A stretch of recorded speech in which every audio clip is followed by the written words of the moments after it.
Ayaw kasi akong papasukin ng guard kanina, kahit anong pilit ko. Kahit sinabi ko na kung sino ako, ayaw pa rin akong papasukin. Kaya no choice ako kung hindi ang maghintay. Malakas kasi ang kutob ko na naririto pa siya. Alam ko, hindi ako aalis dito hanggang hindi ko siya nakikita. Alam ko na nasa kanya ang anak ko. Ang anak ko. Ang mahal kong anak. Maalala ko pa lang ang anak ko, naninikip na ang dibdib ko. Hindi ako makahinga lalo at hindi ko alam kung okay ba siya o hindi. Kadaming tanong sa isip ko. Kung nakakain na ba siya, kung umiiyak ba siya dahil wala ako sa tabi niya, at kung naaalagaan ba siyang mabuti. Paano kapag hinanap niya ako? Paniguradong iiyak yon. Ayoko pa naman sa lahat na umiiyak ang anak ko. Kaya lahat ng gusto niya ibinibigay ko dahil ayoko siyang umiiyak o nasasaktan. My baby. Naiinis na pinunasan ko ng madiin ng pesteng luha na muling tumutulo mula sa mata ko. Pakiramdam ko ang hina-hina ko kapag umiiyak ako ng ganito. Ang sakit na din ang dibdib ko. Sobrang sakit. Hindi ko alam kung hanggang saan naabot ang parusa niyang ito sa akin. Okay lang sana na mahirapan ako kung nasa tabi ko naman ang anak ko. Tatanggapin ko ang lahat. Huwag lang malayo sa tabi ko ang anak ko. Dahil hindi ko kaya. Hindi, mababaliw ako kapag bukas hindi ko pa siya nakita. Ma'am, tawag sa akin. Agad ko namang itinaas ang tingin ko sa nagsalita. Wala na akong pakialam kung makita niyang luhaan kong muka. Why? Papaalisin mo na naman ba ulit ako dito sa labas? Nanginginig na tanong ko sa guard na nagpaalis sa akin kanina papasok sa loob ng kumpanya. Hindi po ma'am, ibibigay ko lang po itong tuwalya para mabawasan ang ginaw nyo. At pwede na po pala kayong pumasok sa loob. He said before he leave. Binalot ko naman sa basa at nanginginig kong katawan ng towel na ibinigay niya. Matagal pa ako naghintay bago tumayo. Muntik pa akong mabuwal nang bigla akong makaramdam ng hilo sa biglaang pagtayo ko. Buti na lang at agad kong naibalanse ang katawan ko. Nangihinang inihilamos ko muna ang isa kong kamay sa mukha ko bago ako naglakad pasunod sa guard. Nang makarating ng elevator, nagpaalam na ang guard sa akin. Pinapindot niya sa akin ang P-sign. Ibig sabihin ay penthouse. Habang tumataas ang elevator, padoble na rin ang kaba sa dibdib ko. Naipikit ko pa ang mga mata ko nang maalala ko na dito sa lugar na ito ako nahanap ni Bernard. At dito nag-umpisa ang sakit na nararamdaman ko. Pisikal at emosyonal. At tulad ng dati, panigurado ako na mauulit muli iyon. And this time mas masakit na, lalo na't may anak na kaming involved. Matapos ang makapigil hiningang pagtaas ng elevator, sa wakas huminto na rin ito. Hinang-hina na lumabas naman ako dito at dahan-dahang humakbang palapit sa nakasaradong pintuan. Sa halip na kumatok, agad ko nang binuksan ang pinto nito. Hindi ko na inisip pang kaba sa dibdib ko, lalo na't ang anak kong dahilan ng lahat ng ito. You're here! Rinig kong malamig na wika ng isang tinig.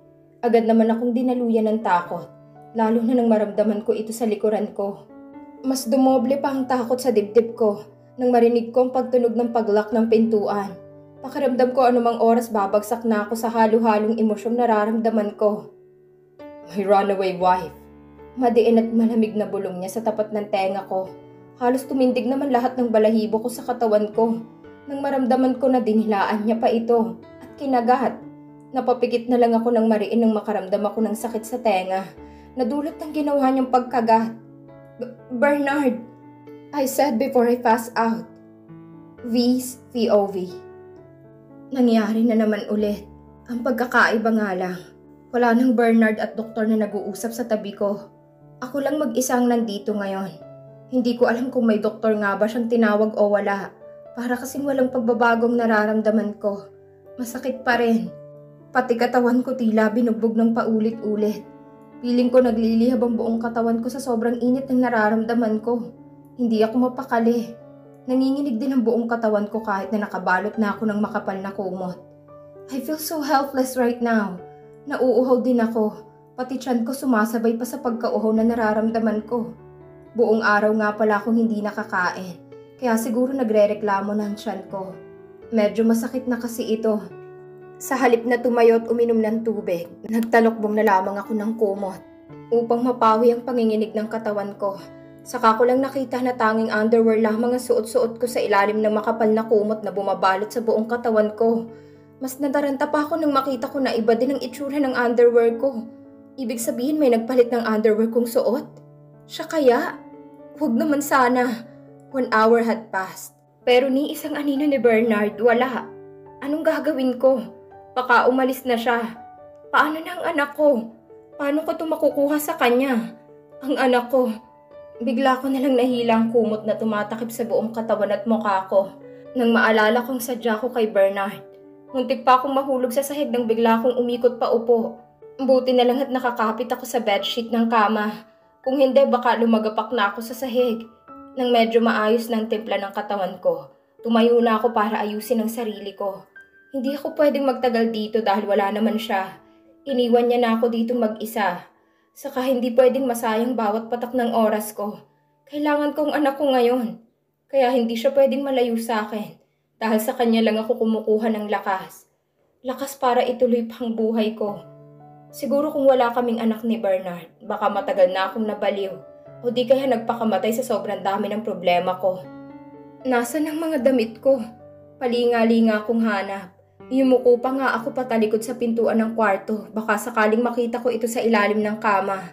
Sa sobrang paghahanap ko, hindi ko na naramdaman pa na may pumasok na pala sa loob ng kwarto.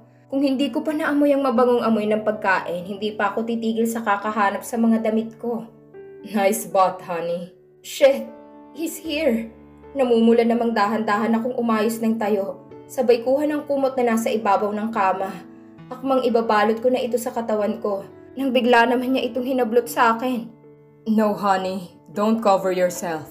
He said bago ibinaba ang tray na naglalaman ng pagkain sa ibabaw ng lamesa. Inayos pa muna niya yun bago muling itinuon ng pansin sa akin. Wala sa sariling napaatras na lamang ako. Nang unti-unti na itong lumalapit sa akin. Pati mga kamay ko kusang bumaba para tabingan ang private part ko. Kahit na may underwear naman akong suot. Yung mga titig niya kasi, nakakatakot. It's creepy. Scared, honey? He smirked. Nanginginig na nagbaba na lang ako ng tingin. Lalo na nang maramdaman ko na lumapat sa katawan ko ang katawan niya. Dikit na dikit. Mahihiya ang hangin na dumaan sa pagitan namin. Lalo na't patuloy lang ito sa paggit-git sa akin. Nagkikiskisan tuloy ang mga katawan naming dalawa dahil sa patuloy niyang paggalaw. Bahagya naman akong nawala sa sarili dahil sa magkadikit naming katawan. Nabalik lang ako nang maramdaman ko na babagsak na ako sa kama. Akmang ibabalanse ko na sanang sarili ko. Nang bigla naman niya akong niyakap at napatibuwal sa kama kasama ako. Bahagya pa akong nakaramdam ng hilo sa pagbagsak namin. Kaya napahawak ako na madiin sa laylayan ng damit niya. You're hot. Malamig na sabi niya. Habang pinapadaanan ng kamay ang buo kong mukha pababa sa exposed na bahagi ng katawan ko. Namula naman ako sa sinabi niya, lalo na't ibang dating niyon sa akin. Ang anak ko, saan mo siya dinala? Nanginginig na tanong ko sa kanya. Bigla namang huminto ang kamay niya sa paghaplo sa katawan ko. Nanatili lang ito sa may bandang pusunan ko. Naramdaman ko pa ang bahagyang pagbigat ng katawan niya sa katawan ko. Pagkabanggit ko pa lang sa anak ko. Anak mo? Madiin na tanong niya sa akin. Bago ko naramdaman ang paggalaw ng kamay niya sa ibabaw ng puson ko. Inihimas-himas niya ito ng paulit-ulit. Habang nakatingin sa akin, nakikiliti ako sa ginagawa niyang yon. Pero hindi ko pinapahalata. Walang emosyon naman ang mga mata niyang nakatitig sa akin na naghahatid ng sobrang kaba at kilabot sa akin. Pakiramdam ko pinag-aaralan niyang magiging reaksyon ng mukha ko sa ginagawa niya. Nasaan siya? Muling tanong ko. This time may tumutulo ng luha mula sa dalawang mata ko. Pinaglalaroan na naman niya ako. He is mine too, honey. Mine. Madiin niyang sabi. Umalis na rin ito sa pagkakadagan sa akin at tumayo. Agad naman akong umupo pagkatayo niya at tinakpan ng una ng private part ko. Where is my eat? Pag-iiba niya ng usapan namin. Ayoko. Sabihin mo muna kung just eat, Clara. Kung gusto mo pang makita ang anak natin. Banta niya. Pero, for heaven's sake, just this once, sumunod ka naman sa akin. Nagtitimping sabi niya. Umupo na din ito sa supang mahaba habang hindi pa rin inaalis ang tingin sa akin. Agad naman akong tumayo nang makita kong nanunusok niyang mga tingin. Kaya kahit nanginginig ang katawan ko'y nagpilit pa rin akong naglakad papunta kung nasaan nakalagay ang pagkain. Nang makaupo ako sa upuan, naiilang na nag-umpisa na akong kumain. Umiiyak na patuloy lang ako sa pagsubo. Narinig ko pang manakanak ang mura ni Bernard. Nang bigla akong mabilaukan. Buti na lamang ay may inumin na agad na nakahanda. Matapos maubos ang pagkain, inutusan niya ulit ako na uminom ng gamot na nakalagay sa tray. Ininom ko naman agad iyon. Nang matapos na akong kumain, muli ay yumuko ako at naghintay sa muling sasabihin ni Bernard. "Come here," he said. Napalingon naman agad ako sa kanya at ubili naman akong humakbang palapit sa kanya, lalo na sa mga tingin niyang nakakalusaw. Hindi ko alam kung bakit niya ginagawa sa akin ito at kung bakit hindi pa niya ako sinusumbatan sa ginawa kong pag-alis. Gusto ko sana itong itanong sa kanya, ngunit nagdadalawang isip naman ako, lalo na sa sitwasyon namin ngayon. Nang makalapit na ako sa kanya, agad niya nang hinila ang isang kamay ko at pinaupo ako sa hita niya paharap. "Bernard," I said. "Why, honey? Nagiinit ka na ba?" he asked. Napailing naman ako sa hiya sa sinabi niya. Alam ko na mainit ako dahil sa lagnat, pero mas dumoble pang init na nararamdaman ko sa presensya niya, lalo na't nag-umpisa ng manukso ang kamay niya sa exposed kong katawan. "You want to see our son?" he asked me again. Napatango naman agad ako sa sinabi niya, pati paghawak ko sa likod ng damit niya humigpit. "Ang anak ko." "Then make me happy, honey," malamig na sabi niya, bago sumandal sa sopa. Pero, paano?" Mahinang sabi ko. "Strip, dance, and tease me, honey. I want you to do it in front of me before we have it." Walang emosyon at may halong diin na aniya sa akin bago ako pinatayo mula sa pagkakaupo ko sa hita niya. Hindi ko kayang pinapagawa mo," I said to him.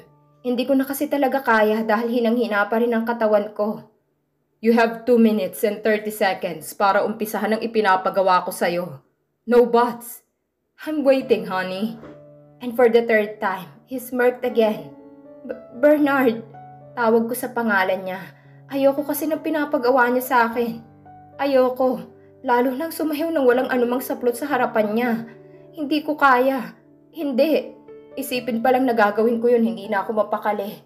Sana naman magbagong isip niya, kasi hindi ko talaga kaya. "Your time are running, honey. 1 minute left, and it's over. Hindi mo na makikita ang anak natin, kahit kailan." May pinalidad na sabi niya. Nandoon din ang banta at diin sa sinabi niya.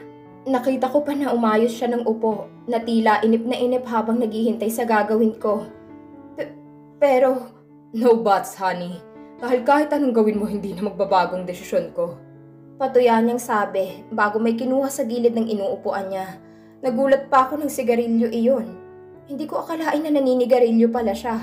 Matapos na sinindihan ng sigarilyo, muli ay tinitigan niya ako at sunod-sunod na hinithit ito at ibinugo malapit sa akin. Naiiyak na tinitigan ko na lamang siya. Hindi ko na siya kilala. He is so heartless right now. Kinilabutan pa ako nang walang ano-ano'y idinutdut niyang tistis ng sigarilyo sa ashtray at nakakalokong umisi sa akin.